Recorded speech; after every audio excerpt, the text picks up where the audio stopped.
Hello, welcome to Truth Not Tradition online Bible study for March 11th, 2015.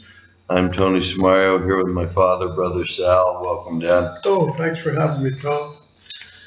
We left off a couple weeks ago in Revelation, and I was pointing out that the seals and bowls and trumpets, in fact, the whole book of Revelation can't be taken in a linear context, that it's broken up into visions. And I think the linear context of Revelation is captured in the seals and trumpets and bowls, because there's a numerical sequence to them. And, at first I thought maybe there was some sort of parallel, first seal, first trumpet, first bowl, but that's not right, because the bowls don't even happen until after the mark. Woe unto those that are still here. So the bowls happen after the people who take the mark. Whereas we know at least the first seal starts the whole 7-year period. So they don't line up quite like that. But at the same time, I find it, as I was saying last week, when you look at the sixth seal, because the seventh seal, then you have a little interlude, a vision about the 144,000 and this multitude that are standing, that came out of the great tribulation and stand before God forever, praising Him. Well, this can't be all the way at the end. We haven't even gotten to the seventh seal. The trumpets haven't sounded. We're only in Revelation 7. And we've got this interlude where first there's a vision of the 144,000 being sealed. And then verse 9, after this I looked, and before me was a great multitude. So these can't be happening sequentially. The great multitude are those that came through the great tribulation. So we still got a bunch of great tribulation to go. A third of everything hasn't even been killed yet, or a quarter of everything with the trumpets. No, I'm sorry, a quarter of everything is here with the fourth seal of death. Which is why what I'm pointing out is, okay, by the fourth seal of death, you have, a quarter of all life being killed. It was a fourth part of the earth. The pale horse and whatever its power was to power over a fourth of the earth, to kill by the sword, famine, and plague, and by the wild beasts of the earth. So that's only the fourth seal, and we've already got a fourth part of the earth. 25% of the earth's been killed. And then the fifth seal relates to martyrdom, the position of the martyrs. And then the sixth seal is what we talked about. I watched as he opened the sixth seal. There was a great earthquake. Sun turned black like sackcloth, made of goat hair. Whole moon turned blood red. Stars in the sky fell to earth like late figs dropped from a fig tree shaken by a strong wind. The sky receded like a scroll, rolling up, and every mountain and island was removed from its place. Then the kings of the earth, the princes, the generals, the rich, the mighty, and every slave and every free man hid in caves and among the rocks of the mountains. They called to the mountains and the rocks, fall on us and hide us from the face of Him who sits on the throne. When did they see the face of Him who sits on the throne at this point, if we're just still in the beginning of the Revelation period? No, it's a whole, parts of it are cameo backdrops. This is what's going on, and now you come back to at the time when, like, Michael takes on the devil. All that stuff before that is the backdrop. Well, that's right. That's what we're trying to decipher now. So already here in the sixth chapter, by the end of the sixth chapter, you're at the position in Revelation which would be also the end, when Christ comes and the whole world gazes upon Him, wouldn't it? They called to the mountains and the rocks, fall on us and hide us from the face of Him who sits on the throne and from the wrath of the Lamb. for the great day of their wrath has come, and who can stand? Okay, what's the great day of their wrath? Who's recognizing that all the mighty men, everyone's hiding in the caves and begging him to fall on him to save him from the great day of the wrath of the Lamb, the face of him who sits on the throne. So that sounds like it's got to be right at the very end of the 7 years. Okay, so now let's go to the trumpet, the trumpet judgments. And we find again at the 6th trumpet, a third of mankind is killed by the 3 plagues, fire, smoke, and sulfur. Now, is that a third that's left of the 25% that was already taken? This is, I guess, right? If we're talking about a future happening. But now this is only the 6th trumpet. Then again, we have this little interlude right after the examination of the 6th trumpet. We have the little scroll interlude where it starts with John seeing a vision and hearing the 7 thunders. And he says, and when the thunders spoke, when he shouted, the voices of the 7 thunders spoke, and when the 7 thunders spoke, I was about to write, but I heard a voice from heaven say, seal up what the 7 thunders have said, and don't write it down. Then the angel I had seen standing on the sea and on the land raised his right hand to heaven, and he swore by him who lives forever and ever, who created the heaven and all that is in them, the earth and all that is in it, and the sea and all that is in it, and said, there will be no more delay. But in the days when the 7th angel is about to sound his trumpet, the mystery of God will be accomplished, just as he announced to his servants, the prophets. So again, you get, when you hear that 7th trumpet, you're at the very end. There will be no more delay. Same again, the 6th trumpet, it's the moment when they can't dare to look on the face of the one who sits on the throne. Okay, now, and again, of course, we've still got a lot more revelation to go after the 7 trumpets to imagine that these happened previously. Okay, so now go to Revelation 16. And again, you've got the 6th bowl is what dries up the river Euphrates to make way for the kings. The evil spirits that look like frogs that come out of the mouth of the dragon, who's Satan. The beast, who's the Antichrist character. And the mouth of the false prophet, whoever that is. The one that causes fire to come down from heaven and causes people. It says he's the one that causes people to take the mark of the beast. So these spirits that look like frogs come out of their mouth. They are spirits, verse 14, Revelation 16:14. They are spirits of demons performing miraculous signs, and they go out to the kings of the whole world to gather them for the battle on the great day of God Almighty. Then there's in red letter, I suppose this is a quote from Jesus that John's recording. Behold, I come like a thief. Blessed is he who stays awake and keeps his clothes with him, so that he may not go naked and be shamefully exposed. And in one of the more seemingly accurate commentaries by Ryrie, they point out that that at that time a guard caught asleep had their clothes taken, and so would have to walk around in the shame of being naked because they fell asleep on duty. So that's what Jesus is referring to. Don't fall asleep on duty now. And then the 16th verse, then they gathered the kings together to the place that in the Hebrew is called Armageddon.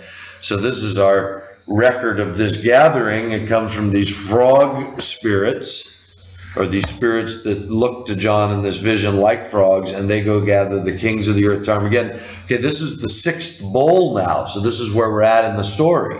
We're already at Armageddon. Now the seventh angel poured out his bowl into the air, and out of the temple came a loud voice from the throne saying, "It is done." Then there came flashes of lightning, rumblings, peals of thunder, and a severe earthquake. No earthquake like it has ever occurred since man has been on earth, so tremendous was the quake. The great city split into three parts, and the cities of the nations collapsed. I imagine that means Jerusalem, the great city, split into three parts. I mean, there's a part that records the feet of the Lord will touch the mountain and it will split. Mm-hmm. So again, this is just placing us in this moment. This is the very end. This is after they've been gathered to Armageddon, that the seventh bowl is poured out, and this great earthquake happens, and the great city splits in three. It says, God remembered Babylon the Great and gave her the cup filled with the wine of the fury of his wrath. Every island, verse 20, every island fled away, and the mountains could not be found.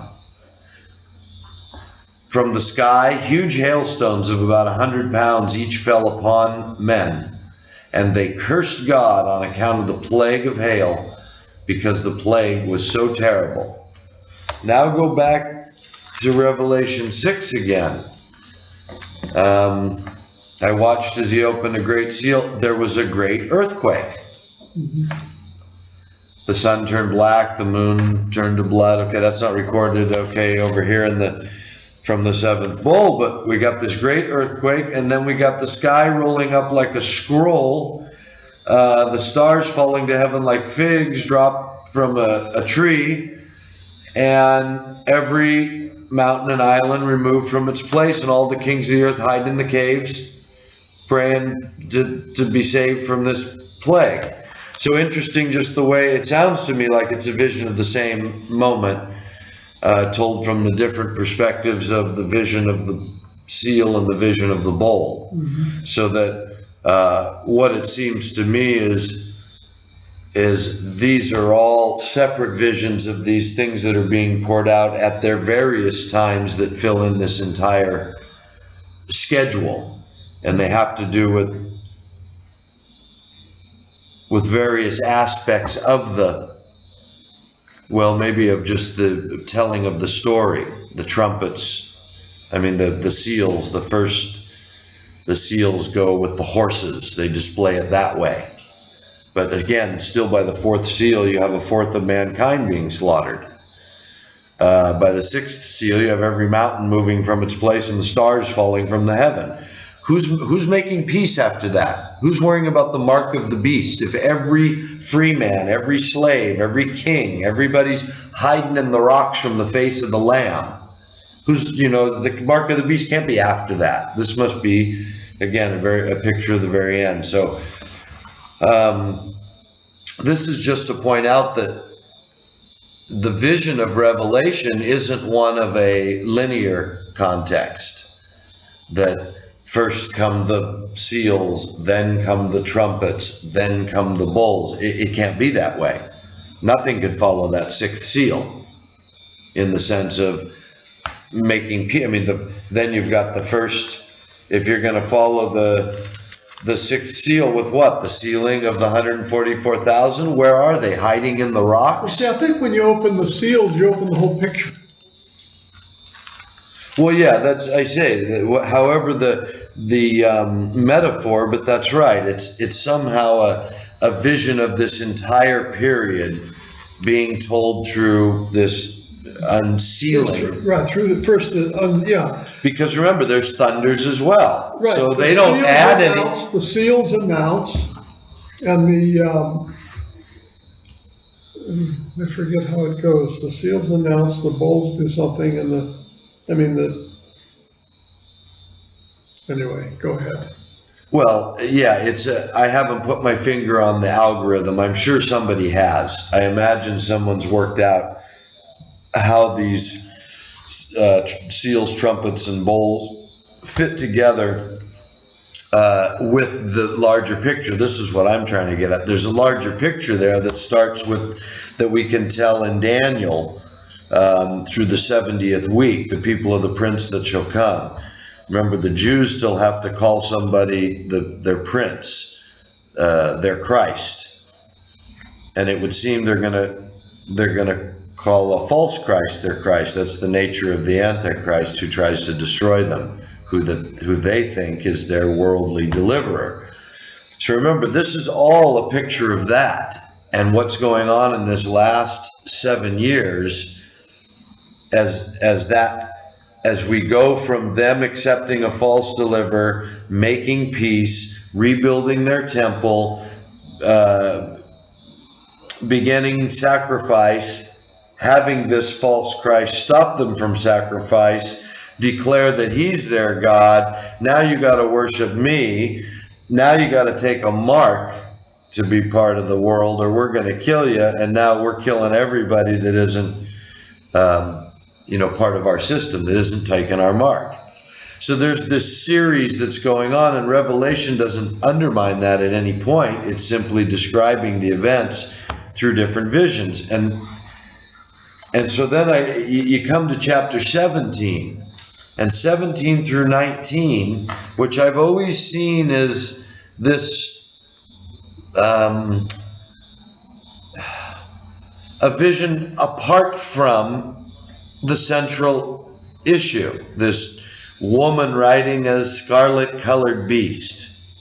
And it's just, why does it take 3 chapters? Why does it take us all the way till the white horse of Jesus that finishes this off?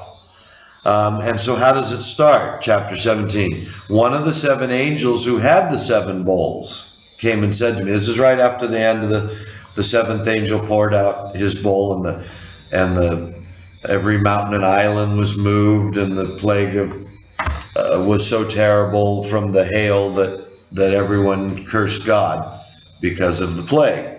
Sounds very much like the people hiding in the mountains because the hailstones were falling on them. Yeah, and they were praying for the rocks to save them.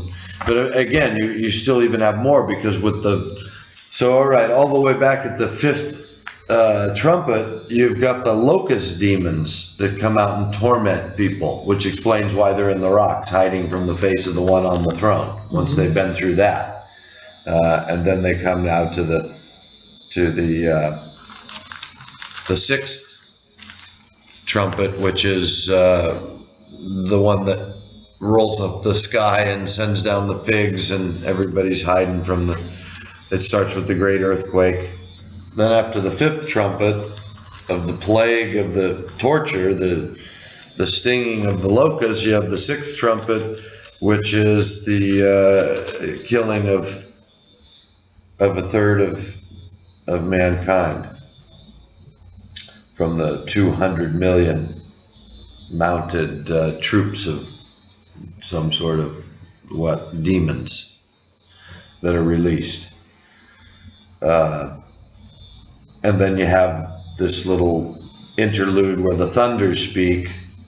It's interesting, you have before the 7th seal, the 7th seal opens the 7 trumpets.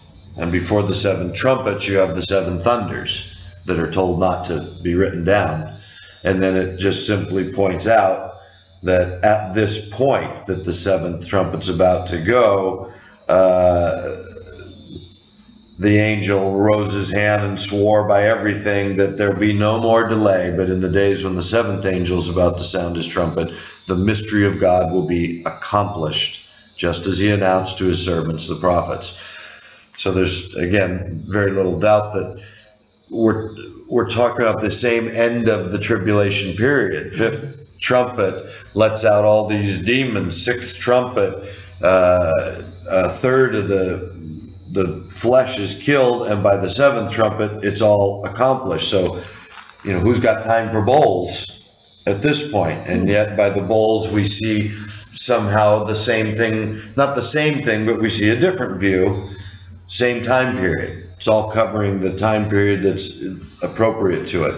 The bowls perhaps are the time period after the first 3.5 years, but certainly so is the, fourth, fifth, and sixth trumpets, fourth, fifth, and sixth seals. They're describing that same period of destruction. Okay, I'm hoping most people understand that, but I remember never really understanding that out of Revelation. It's all quite confusing and seems like it's happening in a linear fashion, but it's not. So now you come to the 17th chapter, and one of the 7 angels who had the 7 bowls came and said to me, "Come, I will show you the punishment of the great prostitute who sits on many waters."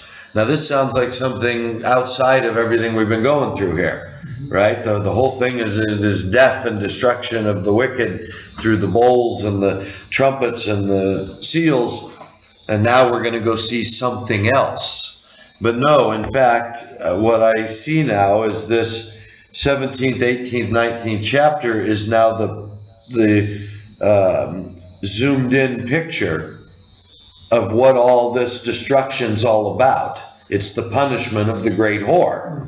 Okay, so now let me show you. Come, I'll show you the punishment of the great prostitute who sits on many waters. With her the kings of the earth committed adultery, and the inhabitants of the earth were intoxicated with the wine of her adulteries. I think it's probably the most famous scriptures, in Christianity as far as apocalyptic stuff. "Angel carried me away in the spirit, where I saw a woman sitting on a scarlet-colored beast, covered with blasphemous names, 7 heads, 10 horns, woman dressed in purple and scarlet, gold and precious stones and pearls." And so who is this? Well, when we learned 30 years ago from Scott, he used to say, who could be your candidate except the Catholic Church? Who's got the prerequisites that come into play in in not just this chapter, but especially the 18th chapter, when it talks about how Babylon is fallen. This metaphorical reference now to this prostitute, and how it stops the trade and causes all the merchants of the earth to stand off and in terror at the destruction suddenly of Babylon, this commercial center that's fallen and has left apparently the money system in a very stressful point. Trade has stopped. The merchants are gripped with fear and terror at this. And this is all being described as the punishment of this prostitute. The interpretation in chapter 17, "The beast which you saw was and is not will come up out of the abyss, go to his destruction." This is the character of the beast that the woman was riding. "The inhabitants of the earth, whose names have not been written in the book of life from the creation of the world, will be astonished." Apparently those whose names have been written in the book of life from the creation of the world won't be astonished. I mean, that's what that implies. That of the inhabitants of the earth, there will be still some whose names are written in the book of life that will not be astonished at this beast, because apparently they are expecting it or know what it is. This calls for a mind, verse 9, chapter 17, this calls for a mind with wisdom. "The 7 heads are 7 hills on which the woman sits." And this is where, in looking at my Ryrie Study Bible commentary today, I think, well, no wonder I didn't learn much in the beginning. No wonder Christianity is lost. This is Ryrie's comment on the 7 hills. "Though Rome is built on more than 7 hills, it has been known as the legendary city on 7 hills, indicating that the center of Antichrist power will be Rome." It's a very interesting conclusion to draw from the 7 hills. The 7 heads are 7 hills on which the woman sits. Now we're going to get a little more here. They are also 7 kings. Oh, there are also 7 kings. So what does Ryrie say? In addition, the 7 heads of verse 9 are 7 kings, probably a selective list either of Roman emperors or world empires. A selective list. Okay? I don't know how they'd be chosen. Well, let's see if we get anything from the next line. 5 have fallen. 1 is, the other is not yet come, but when he does come, he must remain for a little while. Well, geez, that gives us a clue as to the 7 kings. I mean, it sort of makes mincemeat out of Ryrie's understanding of this, doesn't it? Wait a minute. This takes a mind with wisdom. Okay, first of all, I don't know how Rome, in the times of Babylon, was known as the legendary city with 7 hills. That sounds interesting, but maybe it was. And that now qualifies it as the 7 heads or 7 hills on which the woman sits. Of course, they've already got their mind up who the woman must be, apparently. But 7 hills on which the woman sits, they are also 7 kings. So the 7 heads are not only 7 hills, they're 7 kings. So they're not hillocks. They're not rises in the geographical territory. Hills, kings, horns. These are symbols. Okay. The 7 hills on which the woman sits, there are also 7 kings. 5 have fallen. 1 is, the other is not yet come. These 7 kings, these 7 hills on which the woman sits, give some indication that the hills are empires, not physical landmarks. They're the countries or the empires that are being ruled by these heads. Well, that would make sense now. The hills on which these kings rule, on which this woman sits. And so the one thing that's consistent is the woman sits on all 7. This is the part that to me has given rise to the idea that how do we reckon that being the Roman Catholic Church when the Roman Catholic Church doesn't even come along till after this prophecy here about the 5 have fallen and 1 is. The other is yet to come. So the 7th head that is yet to come is the only one that hasn't shown up in history by the time this is written, on which the woman sits. So it can hardly be the Roman Catholic Church. Which 5 kings have sat on the hills of Rome by the time this prophecy is being written? It's just outrageous. So what can that mean? Well, you know, Scott nailed it many years ago, and it seems that there's not much way to improve that now, except to maybe talk about what it means as in our modern view as to who this woman is. But the 7 hills, because of the clue of the 5 kings that have fallen, 1 is and 1 is yet to come. Well, if you look in Jewish history, there's 6 empires at that point who had been associated with the Jews or had been politically over them, right? First the Egyptians, then the Assyrians, then the Babylonians, then the Medo-Persians, then the Grecians, then the Romans, which are the people who are their political masters at the time that this is being written. The other is yet to come. The last one that the woman's sitting on that makes up the image of this beast with the 7 heads is yet to come in the future. And in fact, the beast itself makes up the 8th kingdom of the 7, it says here in a moment. Has not yet come, but must remain for a little while. The beast, who once was and now is not, is an 8th king. He belongs to the 7 and is going to his destruction. That's how the whole interpretation starts. The beast, this scarlet-colored beast, the woman sitting on, which you saw, once was, now is not, will come up out of the abyss and go to his destruction. This is the beast itself.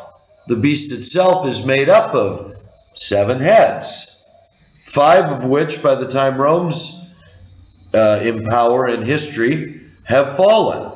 Egypt, Assyria, Babylon, Medo-Persia, and Grecia. These are the 5 kings that the woman has sat on that have fallen. One is Rome, and one is yet to come. Now, here's where it gets interesting to me to say the woman is sitting on these heads. Now, if these are the kingdoms that oppressed Israel, how is it seen that this woman is sitting on them? Okay, well, because the woman is the prostitute house of Israel. Since only a remnant ever keep the word of God, the rest are always, in the Old Testament, talked about as a prostitute. So this great whore, this prostitute, is the house of Israel come down through history that's disobeyed God.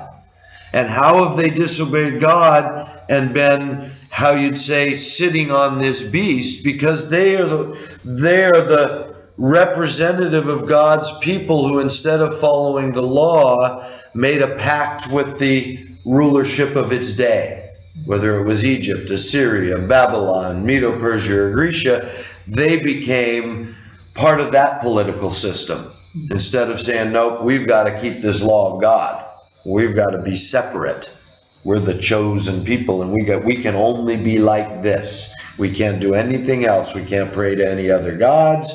We can't have any of those gods in our house. We can't eat certain foods. We can only celebrate our days, not your days. That was what they were supposed to do. But instead, this whole idea of prostitution is that they were so anxious to be like other nations, to share themselves, to be unfaithful in that way. That's the way it's written up in the Old Testament. So it's much more likely that what we're talking about is this prostitute is the house of Israel that's managed to make itself rich by killing the saints, killing the Jews that are trying to keep the word of God, to be reconciled to these different heads, these kings of this beast that they're riding down through time. Okay, now the clue to that to me is these aren't friends. Now, as this interpretation goes on, we left off with this the 5 of these heads of this beast have fallen. One is, the other's not yet come, but when he does come, he must remain for a little while. The beast who once was and now is not is an 8th king. He belongs to the 7 and is going to his destruction. The 10, now, Dad's been teaching on this. Scott taught on it, and Dad's been teaching on it for 20 years, so it should be easy to go find the teachings on Revelation that examine how that all works. Get my book. Yeah, go get the book for free from BroSal.org, and you'll get that explanation of how these kings, Scott's teaching was so brilliant, how he's an 8th king, but of the 7. How is that possible? Because the one that has not yet come, of course, is the Muslim Empire. That head is that kingdom that's not yet come onto the world. It's not even in the world yet. Not at that time. Not at the time that the one that is. Okay, so the Muslim Empire comes into the world as the 7th king, and the one that goes to his destruction is the one that's led out of the abyss. Of course. See, that's the spiritual head that becomes the real king behind the king that goes to his destruction, right, because he's the one that winds up being locked up in the abyss after all this. Sure. Okay. The 7 heads are the spiritual heads behind the empires that are ruled by men. No, the 7 heads are the actual empires, the kings, as it says. It says the 7 heads are 7 hills. They are also 7 kings. Behind the king is also 7 kings. So the 7 kings are the 7 kings that rule it, just like this final king is going to rule it. But he's going to be another king ruling with him that is of the 7, because the 8th king is the spiritual head, not the 7 kings. They're the physical kings. behind them is a spiritual head, but that's not what this is saying. This is the interpretation that there's 7 hills. Those are also 7 kings. Egypt, Assyria, Babylon, Medo-Persia, Grecia, Rome, and then a 7th kingdom, a 7th king, a king over a kingdom. That's going to be this caliph. That's going to be the 7th king. The 8th king is the one that comes out of the abyss, the spiritual head that goes into this 7th king, and that becomes the 8th king within the 7th, okay? The 10, back to verse 12 on the interpretation, the 10 horns you saw are 10 kings, who have not yet received a kingdom, but who for 1 hour will receive authority as kings along with the beast.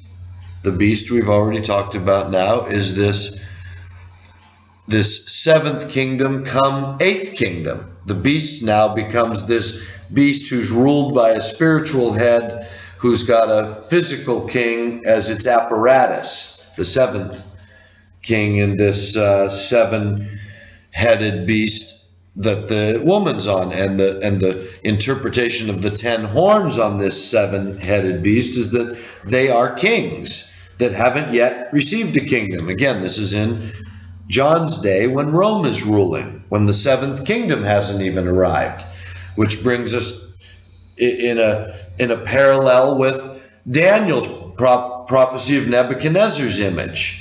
It comes down to this future kingdom. I mean, of course, Daniel's in Babylon. He's in the head of gold at the time. But he's prophesying that there'll be this 4th kingdom, which we know is Rome. In his prophecy, Babylon, Medo-Persia, Grecia, Rome, the iron legs. But after that comes a feet kingdom. And out of the feet grow toes, and it's in the days of these kings. So when you parallel these 2 visions, you see how Revelation, as John's writing it in this 17th chapter, the 7 heads are 7 hills. They're also 7 kings. 5 are fallen, 1 is. John is during the time of the legs kingdom, the Roman kingdom that is. 1 is yet to come that will remain a little while. Well, that's the feet kingdom, who came and didn't last long. Muhammad's kingdom didn't last long. But out of that kingdom comes 10 kings that in John's day haven't received a kingdom. In our day, they do have kingdoms now.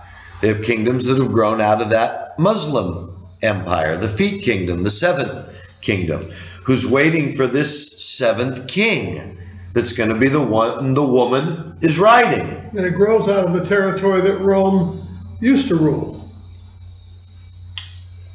Yeah, we'll getting back to the Nebuchadnezzar image. But sticking with Revelation right now, the 10 horns you saw are 10 kings who have not yet received a kingdom, but who for 1 hour will receive authority as kings along with the beast. Like you said, in the territory of these feet, which is the same place Rome ruled, but it's the same place they all ruled. That's the consistency of Nebuchadnezzar's image. Babylon, Medo-Persia, Grecia, Rome, and the final kingdom are all on that territory that we call the Middle East, that has basically Iraq as the center of this focal point, which is how Dr. Scott knew 35 years ago to be teaching people that when the end conflict comes, it won't be from Russia sending missiles against the United States, that it was clearly written here that it was going to be this 10-toed king that comes against the Jews, so that it would have to come out of this area where these toes are, which is over there where Babylon was, where Medo-Persia was, where Grecia was, and where the Roman kingdom was in its day. Okay, so the 10 horns are 10 kings who haven't received a kingdom, but who for an hour will receive authority as kings along with the beast. They have one purpose and will give their power and authority to the beast. Interesting, they have one purpose, which, as we're seeing, we always thought it was to destroy the Jews, but no, it's the Islamic State. Mm-hmm. That's the purpose that they give the power and authority to the beast. Mm-hmm. We're getting our Islamic State, and you're our caliph. That's what makes him the seventh king. He's suddenly the king over the whole head again, which hasn't existed until... because that head had been in the abyss all these years. Wounded to death. Wounded as to death. As to death. Okay, so they have one purpose and will give their power and authority to the beast. They will make war against the Lamb, but the Lamb will overcome them because he is Lord of lords and King of kings. And with him will be his called, chosen, and faithful followers. Of course, Christians, we've always understood that as, he's going to make war against the Christians, and the Christians will overcome him. But of course, now it seems clear to me, especially with the way the prophecies of the Jews are playing out, the prophecies of the Quran are playing out, the expectations of both parties, the fact that Revelation just showed us back here at the sixth bowl that he gathers them to a place called Armageddon. That's over there in Syria. And that the black flags are meant to be planted in Jerusalem, and that the Jews are meant to be slaughtered to a remnant until they got to escape to a place prepared for them. It seems like when it says that they will make war with the Lamb, that what they're going to do is make war with the Jews who have since declared Jesus. Because Jesus has raised the people from the dead on first fruits. But now he's known as the Lamb rather than the Savior because, his role changes now. He becomes the Lamb slain from the foundation of the world for this purpose. Well, yeah, I agree with that, but I'm saying that it seems that because the Lamb is Jesus, so either way you label it, it's still the question of, are we talking about they, being these 10 kings that give power for an hour, authority with one purpose, they've got this Islamic state, they will make war against the Lamb. Well, what does that mean? It seems to me that means they're going to go make war against the Jews. The Lamb will have already been seen as the Jewish Messiah by then, because he will have come and raised people from the dead and given them their 40-day warning, and those that are waiting for their Messiah will have realized that, and they're the ones that are going to be handed over to be persecuted. They're already making war with the Christians. I mean, that doesn't change anything. I'm not saying that they won't be making war with the Christians, but that Revelation out of the mouth of John is recording how this end, how Daniel's 70th week, how this covenant with the Jews is coming to an end. The Christians aren't appointed to wrath. They're not, the Christians aren't being provoked to God by coming under the fire of this Antichrist. The Jews are. Antichrist is false deliverer. It's the Jews that have made him their deliverer, seen in him their earthly salvation. So they're the ones that it would seem this is appealing to. Okay, then it goes on now in verse 15. This is the interpretation still by the angel in Revelation 17. Then the angel said to me, the waters you saw where the prostitute sits are peoples, multitudes, nations, and languages. The beast and the 10 horns you saw will hate the prostitute. They will bring her to ruin and leave her naked. They will eat her flesh and burn her with fire. For God has put it into their hearts to accomplish his purpose by agreeing to give the beast their power to rule until God's words are fulfilled. The woman you saw is the great city that rules over the kings of the earth. Again, Rome? No. Rome was, referring at John's time, back into antiquity. John's going to be able to say that Rome is the city that rules over the kings of the earth? Come on. Jerusalem has been since they came out of Egypt and came to the promised land and killed all the Canaanites. And, that's been the city that rules over the kings of the earth, I believe. Well, not only that, but as we were talking today, reminiscing from the teachings of the past, from our studies of the past, of the house of Israel, and who they are today. and how that all comes back and relates in that part of this prophecy. Well, yeah, it's apparent that the house of Israel is the prostitute. And what you're referring to is the work by the British Israelites that have identified historically the lost house of Israel as being the Western European nations, England, Ireland, America. And that fits this prophecy that the waters where the prostitute sits are peoples, multitudes, nations, and languages. The prostitute is that apostate vision of Judaism that doesn't want to follow God but wants to be part of the rest of the world. Basically wants to deny their Judaism. They don't want to follow the Torah or even be known as Jews. Doesn't that start with them when they want a king and get Saul? I suppose. I mean, I don't know. I'm trying to get to the end game here where this has always been interpreted as the Catholic Church. And so it seems to me that it can't be the Catholic Church. Why is it that this beast and the 10 kings are what God raises up to bring her to ruin, leave her naked, eat her flesh, and burn her with fire? I mean, it sounds like I'm reading the Old Testament, what God says he's going to do to Israel for being a prostitute, what the penalty is, what they're going to come to for that. So, and then who's he using? These 10 kings. Who are they? The brother Ishmael. Yes.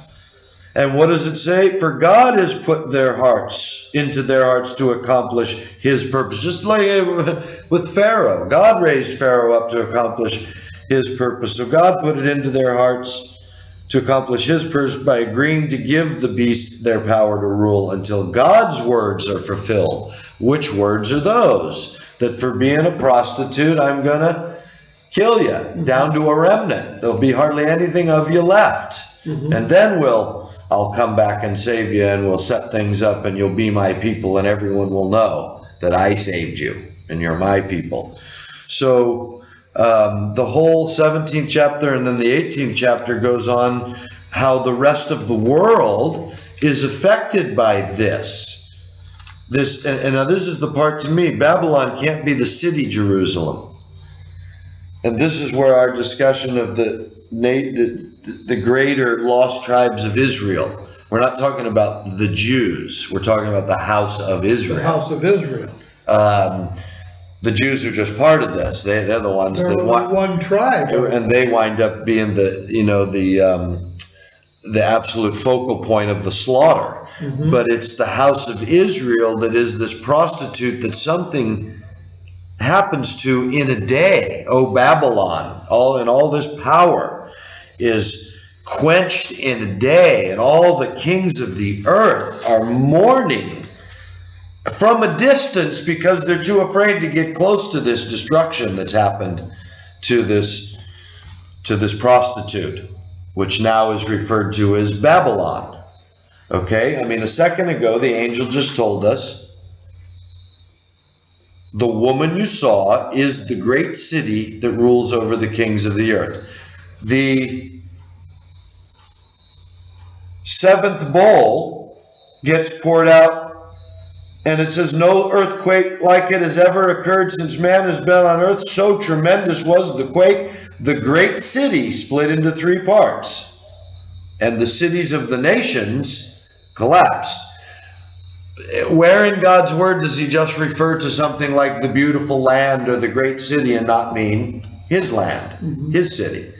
So it's just referred to in, a few verses before that the great city split into 3 parts. And here it says the woman you saw is the great city that rules over the kings of the earth. And then as we go into 18, it's referred to now as fallen is Babylon the Great. And this whole lament of Babylon being fallen as the commercial center now, not as Babylon, an ancient city, but as a commercial. Because all of a sudden, the reference now is to that Babylonian spirit that started way back then, that was already evident to Paul in Paul's time, which is operative today. That's what Babylon means. Well, in this, yes, I agree with you. In this reference, it's throwing it back to a specific apostate attitude, yes, that can be identified in Scripture. Yes. And and it must have been, I mean, all you can tell from the fallout here of the 18th chapter is that it must have been a time when these apostate Jews were making themselves filthy rich by slaughtering their own people, slaughtering the prophets. You know what I'm saying? Well, don't forget, these are the tribes that were lost that come around and show up in history and become the Western world. But not at the time of Babylon. No, not at the time of Babylon, they're the Jews. But what I'm saying is, what could God have against them except that when He told them, keep the Sabbath, keep doing what I tell you, don't pray to the other gods, don't do that. Over time, remember, we're talking about hundreds of years happening. Over time, they became like the other nations. And not only that, you can only imagine that the ones that were willing to put their people to work or to somehow burden their own people for the benefit of these other nations got rich doing that, right? They were able to be the go-between and say, yeah, okay, Babylonians, yeah, we like you guys anyway. We don't really believe in this stuff, just like we are today. This great Christian nation that can't wait to do anything but Jesus, right? So imagine the Jews in the same position coming down through time, and they want to be like other nations. That's why they're a prostitute. They're not just, not by their own energy taken away from God. They don't want that life. They want this other life. That's why they're prostitutes. And in chasing that other life, they've chased the riches that come with it and become rich through what we know today is the banking scheme, to where, the second largest lobby, this little tiny nation of Israel is the second largest lobby in the American Congress. So where's all that money come from? So anyway, they fit in the sense that they're all over the world. They sit over the waters of many people.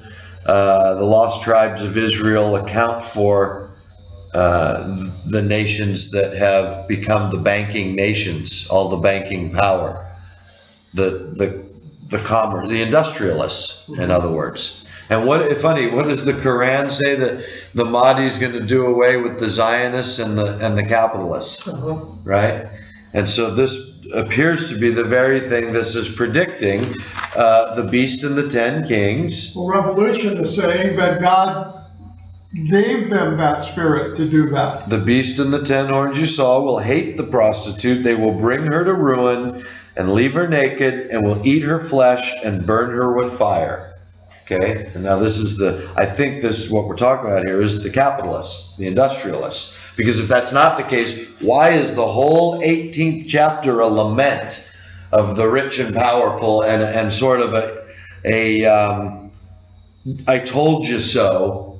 You thought your riches and your security, you were so secure, and now look at you. In one day, you're nothing, and the merchants of the earth are scared to even come near you. They watch you from a distance, going, "How in the world? Who would have ever thought that sort of power could be brought down? Woe, woe, O great city, where all who had ships on the sea became rich through her wealth. In 1 hour she's been brought to ruin." So, who are we talking about? Who's big enough? Not even the Catholic Church is big enough to have this sort of sway, that the whole world is captivated, terrorized,